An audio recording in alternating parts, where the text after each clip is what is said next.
Tonight, an arrest for sex crimes after a major police operation on a sprawling property in Alberta.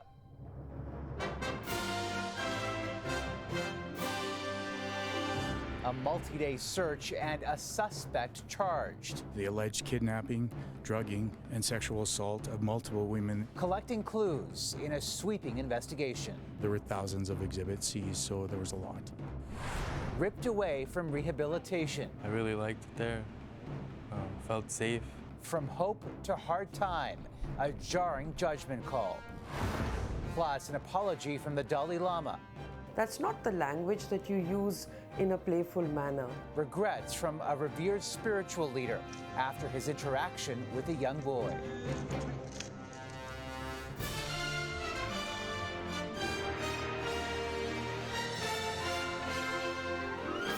CTV National News with Omar Sachedina. Good evening, everyone. There are dramatic new developments tonight in the case of a suspected serial rapist near Calgary, accused of drugging, kidnapping, and assaulting multiple sex workers over 15 months. Police say the victims were confined to this rented rural property and have charged the tenant with 16 offenses, but are warning there could be more as the investigation, which has involved forensic and canine units, is ongoing. CTV's Alberta Bureau Chief Bill Fortier starts us off from near the alleged scene of the crimes. Police units started pulling out from this rural property after an extensive 5-day search centered around a large building. Police seized several bags with thousands of pieces of evidence and arrested 59-year-old Richard Mantha, identified by neighbors as this man. He's accused of terrorizing 3 Calgary women who work in the sex trade between late 2021 and last month. It's alleged he abducted them from Calgary, drugged them, brought them to this property, then sexually assaulted them. Anytime we're taking somebody off the street that is committing these types of horrendous crimes in our community, it's a big deal. The search included the use of cadaver dogs. Police won't elaborate on why or whether they were searching for more. So they went in looking for evidence around these crimes. As far as extra charges or additional charges, the investigation's ongoing. There may very well be additional charges. Mantha rented the building where the investigation was focused. The owners of the property were forced out while police searched. Just hope to hear about what's going on and what's going to happen and how long it will take for us to be able to live a normal life again. The investigation was launched after tips from the public, including alleged victims coming forward. Police acknowledge it's a difficult thing to do for many in the sex trade. Really, for these particular victims to come forward and talk to us, very courageous, and we're very appreciative that they did. Richard Mantha remains in custody. He's scheduled to appear in court to answer to the charges Wednesday. Bill Fortier, CTV News, near Chestermere, Alberta. The raw wounds of grief became even deeper today for police in Edmonton, who are again mourning the loss of one of their own. Constable Dami took great pride in wearing the uniform, and we were very proud to have him on our team. RCMP Constable Harvinder Singh Dami died overnight when his cruiser slammed into a concrete barrier. The 32-year-old, known by his fellow officers as Harvey, was on his way to assist other officers with a noise complaint. He graduated from the Mounties Training Academy 4 years ago. His death comes less than a month after 2 Edmonton City Police officers, also in their 30s, died in the line of duty. We are taking you tonight inside one of Canada's oldest prisons to introduce you to an inmate many believe is a symptom of a system stacked against the marginalized. Indigenous youth account for half of youth admissions to custody, even though they represent only 8% of the youth population. One of those young men is Ethan Wildcat, who was on what appeared to be a promising road to rehabilitation until he says a legal decision robbed him of a future. Manitoba Bureau Chief Joe Makishon has his story. Behind the stone and barbed wire in this federal penitentiary, this 22-year-old is finding his way. Before I was arrested? Yeah. That's all it was. Just crime. That's all I knew. Ethan Wildcat comes from an Alberta First Nation, forced out because of gang violence on his own since he was 16. By 19, he was in Winnipeg and arrested. He accidentally fired a shotgun in a house full of people. No one was injured. but police found more weapons, ammunition, and drugs. At the time, Ethan, were you addicted to drugs? Yeah, it was cocaine and opioids. He pleaded guilty to all charges and was put into a recovery program at Winnipeg's Moorburg House. I really liked it there. Felt safe. Felt like I was living on another side, you know what I mean? Like, not in a problem. Got a break from all the negativity, I would say. There's Ethan Wildcats appearing before our provincial courts every single day. Marion Willis took Wildcat in, the youngest person to ever enter the rehabilitation program. She was unsure he would succeed. He thrived. Beating his addictions, learning his culture, he went back to school, started working in an outreach program, and paid child support for his son. We bring him from the hood, into Moorburg House. He spends 2 years with us, excels beyond everybody's expectations, wants to stay, wants to continue on. And then we go to court, and the judge took it all away from him. In November, Wildcat was sentenced to 3 years. Just weeks before, the same judge had sentenced another man from a white middle-class family who was also facing serious weapons charges and was in the same rehab program at Moorburg House. That offender was given a conditional sentence order. Wildcat was sent to the penitentiary. Debbie Bjors is a former Crown attorney. She is not connected to this case. They were both eligible for a CSO, and yet only one got the benefit of that and not the other, and I don't know why. Wildcat found success in restorative justice until it was taken away. Felt betrayed from them, Now 5 months in prison, there is new hope. Lawyers are working on an appeal. Jill Makashon, CTV News, Winnipeg. A gunman in Kentucky killed 5 people, including 4 of his co-workers at a downtown bank before he was shot dead by police. In a nation where mass shootings are far too common, this attack was also live-streamed by the killer on Instagram, though the social media giant says it removed the images quickly. CTV's Richard Madden reports. Terrifying gunshots piercing downtown Louisville during the busy morning rush. Police racing to the Old National Bank around 8:30, confronting a lone gunman identified as former bank employee Connor Sturgeon, shooting up a first-floor conference room. Officers were on scene within 3 minutes. The suspect shot at officers. We then returned fire and stopped that threat. The suspect is deceased. The victims were the suspect's former colleagues, ranging from their 40s to their 60s. Today, I'm hurt. Kentucky's governor revealing his close friend Tommy Elliott, the bank's VP, was killed. Tommy Elliott helped me build my law career, helped me become governor, gave me advice on being a good dad. Among the injured, rookie police officer Nicholas Wilt, barely 2 weeks on the job, shot in the head. Officers down on the steps, front of the bank. He remains in critical condition following brain surgery. Police say the suspect, who was about to be fired, live-streamed his carnage. Tonight, tactical units searched his home as survivors described the sheer terror as bullets started flying. He had a long assault rifle, and you hear the shots just start firing. What did he look like? I didn't see his face. Were you in a meeting? Yeah, we were in the back conference room. Whoever's next to me got shot and hit bloods on me from it. President Joe Biden responding once again to more senseless violence, saying too many Americans are paying for the price of inaction with their lives, and blaming congressional Republicans for blocking tougher gun laws. Omar. All right, Richard, thank you. An Indian family of 4 found dead in the frigid St. Lawrence River nearly 2 weeks ago was mourned at a funeral ceremony in Toronto.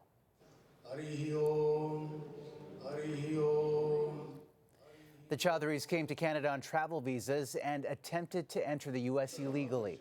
Relatives could not afford to send their bodies back to India, so they will be cremated here. A young Romanian couple with 2 small children also drowned. One of the oldest mosques near Toronto was targeted in a suspected hate-motivated attack during the holy month of Ramadan. The Muslim community says it won't be intimidated, but wants governments to do more to protect places of worship. Here's CTV's Heather Wright. In the midst of sunrise prayer, a man allegedly stormed this Markham, Ontario mosque, tearing up a copy of the Quran, threatening worshippers and attempting to run them over as he left the parking lot. Make no mistake, we could have been at a funeral today. York Regional Police say the incident happened Thursday morning. They have arrested and charged 28-year-old Sharan Karan with uttering threats, assault with a weapon, and dangerous driving. While they say this was a hate-motivated crime, they don't believe the man was part of any broader group or extremist organization. This is not a terror crime. We have no information. Nothing in our investigation is leading us to believe that. Worshippers say they're frightened, pointing to a rise in Islamophobia in the country. In the Quebec mosques and the London mosques. But I pray to my Lord that everyone is safe here. 6 people were shot and killed inside a Quebec City mosque in 2017. And nearly 2 years ago, a driver in London, Ontario, ran over and killed 4 members of the Afzal family. The Islamic community is calling for more support. They want Ontario to streamline a previously tabled bill that helps fight Islamophobia. And they're asking for Ottawa to expand coverage of security expenses at places of worship. While we know that there is much more that needs to be done to root out Islamophobia, these actions are necessary and urgent steps that will help alleviate immediate threats to our communities. The time for action against Islamophobia is now. The Toronto Police Hate Crime Unit is also investigating other possible incidents related to this suspect, who visited a different mosque on the same day as this attack. He will be in court tomorrow morning for a bail hearing. Heather Wright, CTV News, Markham, Ontario. One of the world's best-known religious leaders is apologizing tonight over an interaction with a young boy at a temple in India. That's where the Dalai Lama lives in exile, though the incident has triggered reaction around the world. Here's CTV's chief international correspondent, Paul Workman. For the followers of Buddhism, to be in the presence of the Dalai Lama is a wish fulfilled. Late in February, as he received a group of students at his temple in India, "Can I hug you?" a young boy asked if he could approach the holy man for a hug.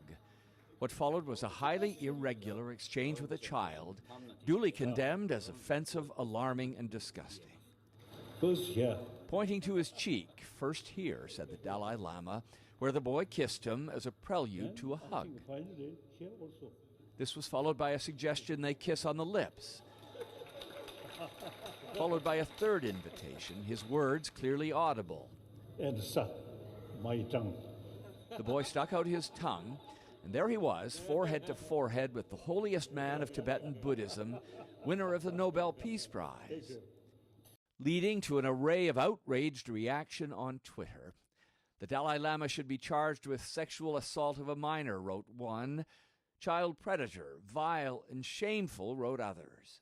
That's not the language that you use in a playful manner. So it's very evidently something which hits you on the face and you're like, why and what has happened in this video? As reaction to the video accelerated, his office issued an apology. His Holiness often teases people he meets in an innocent and playful way. He regrets the incident. In his parting words, the Dalai Lama advised the boy to pursue peace and love before leaving him with a final hug. Paul Workman, CTV News, London. Alberta's premier says she's under investigation by the province's ethics commissioner. Sorry to hear what they're putting you through. Since this leaked phone call, Danielle Smith has faced accusations of interfering in the justice system. Smith was heard discussing an active criminal case with a Calgary street pastor facing charges related to a COVID-19 protest. The investigation comes as Alberta prepares for an election next month. The Prime Minister's Chief of Staff will testify on Friday at a committee looking into foreign election interference. Katie Telford agreed to appear at committee last month after a filibuster by Liberal MPs trying to prevent it. The committee has been studying election meddling following reports that Beijing tried to interfere in 2019 and 2021. Documents posted online and purported to be leaked intelligence from the U.S. Pentagon suggest Canada's critical infrastructure may have been the target of Russian hackers. CTV's Kevin Gallagher on the nature of the threat and the assessment. There are heightened concerns about Canada's natural gas infrastructure tonight after reports that pro-Russia cyber criminals claim to have compromised an unspecified energy provider. They basically claim to have caused economic damage on the 25th of February, but, I did a quick Google search, I think you probably did too, and there's nothing of the kind that shows up. While there's no evidence a natural gas company was attacked, Canada's cybersecurity agency has previously warned Russia could target Ukrainian allies. In a statement, the communications security establishment says cyber threat actors are aware of the potential impacts of targeting critical infrastructure and may exploit their sensitivity to service interruptions to extort them for ransom.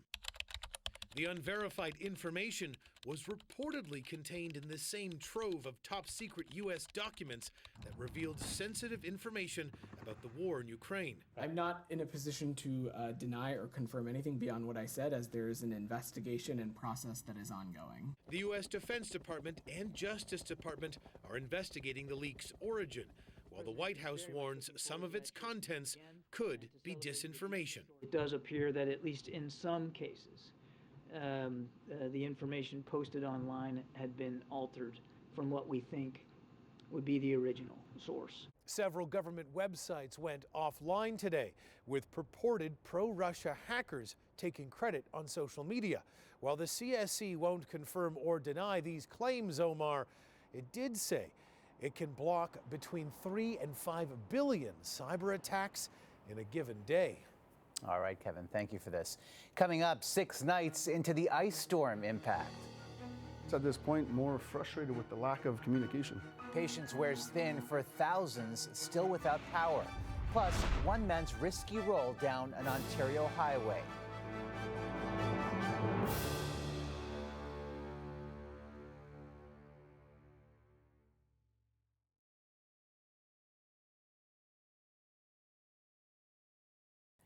More than 10,000 people in Quebec are starting a new week still in the dark, days after the devastating spring ice storm. Here's CTV's Vanessa Lee on a status check and the frustration. So have you been sleeping here? Not trying, no, now it's the past 3 nights, no. For thousands still without power, like Paolo Fabrizio, patience is wearing thin. You know, it's gone, right? Everything's... Right now, it feels warmer outside than it does inside his home. This is day 6 of not being able to eat, sleep, or shower here. I'm just at this point more frustrated with the lack of communication. It's like, can someone maybe pick up a phone, say, Mr. Fabrizio, are you guys okay? We know you still don't have power, apologies, something, nothing. At the peak of Wednesday's ice storm, more than 1.1 million homes and businesses were in the dark. Hydro-Quebec says over 98% of those affected have had their power restored. With 1,600 workers making repairs, it's aiming for all of it to be done by the end of the night. There might be some that are left tomorrow, and these are the more complicated cases. Perhaps they're difficult to access. Perhaps there's a lot of tree cutting to do. On the outskirts of Ottawa, last week's rainfall, along with rising water levels, have caused massive flooding. Some roads are impassable by car. The damage is overwhelming. Down the road, it definitely, their basement's flooded and some pumps, and with no power, it was clearly devastating. A powerful spring storm few will soon forget. Vanessa Lee, CTV News, Dorval, Quebec. Still ahead, a whole new ball game. Some dude is stuck inside the Talus balls. Look at this. Rescuing a man trapped inside a piece of art.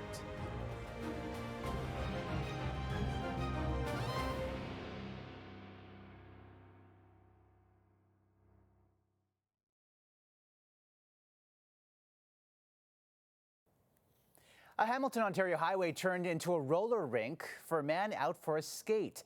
The bizarre scene was caught on camera as he rollerbladed down a parkway with a couple of police cars in pursuit. He crossed the median and skated off in the other direction, but officers eventually caught up and got him off the road with only a stern warning. But an Edmonton man is facing mischief charges after fire crews rescued him from inside a popular art installation. Crews were called to the city's Telus Dome, a structure made of shiny balls, after reports that a man fell through the top and was caught inside.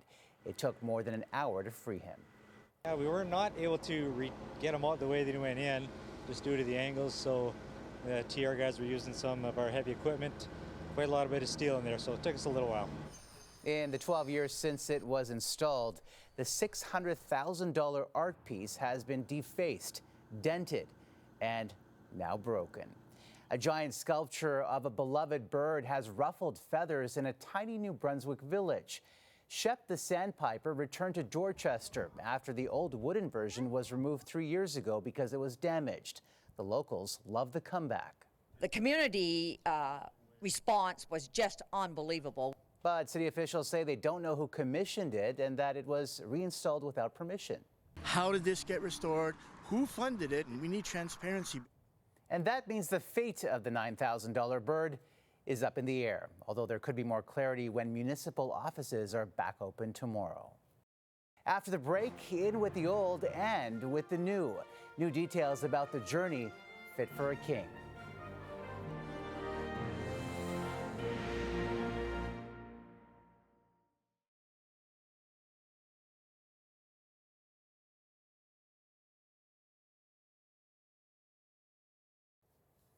A royal event that hasn't taken place in 70 years is now less than a month away, with Buckingham Palace releasing new details on the coronation of Charles III.